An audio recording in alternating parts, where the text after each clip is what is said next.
নমস্কার বন্ধুরা ও সম্মানিত দর্শকরা, আমার নাম সৌরভ সিনহা। গল্পটি শনিবার দিন পডকাস্ট হতে চলেছে। সেই গল্পের নাম হচ্ছে অপার্থিবের জীবন তৃষ্ণা। আমি এই গ্রুপের অন্যান্য গল্পগুলো দেখে আমার খুবই ভালো লাগে। ছোটোবেলায় রবিবার যে সানডে সাসপেন্স শুনতাম অনেকটা সেরকমই লাগে, কিন্তু সানডে সাসপেন্স অনেকটা যারা প্রসিদ্ধ লিজেন্ডারি বাংলার সাহিত্যিকদের গল্প নিয়ে করা হতো। আর সৌরদীপ চাইছে যারা নতুন নতুন আমার মতো লিখছে তাদের গল্প নিয়ে অডিও স্টোরি করতে। এটা উদ্যোগটা খুবই প্রশংসনীয়, খুব সুন্দর। এখানে অ্যাম্বিয়েন্স ক্রিয়েট করা হয়, স্পেশাল সাউন্ড এফেক্ট দেওয়া হয়। আপনারা এই গল্পগুলো, আমার অনুরোধ, আপনারা এই গল্পগুলো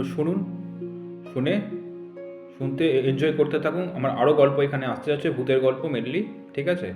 এবং আপনারা যদি কী কী গল্প শুনতে চান আমাকে জানান। ধন্যবাদ।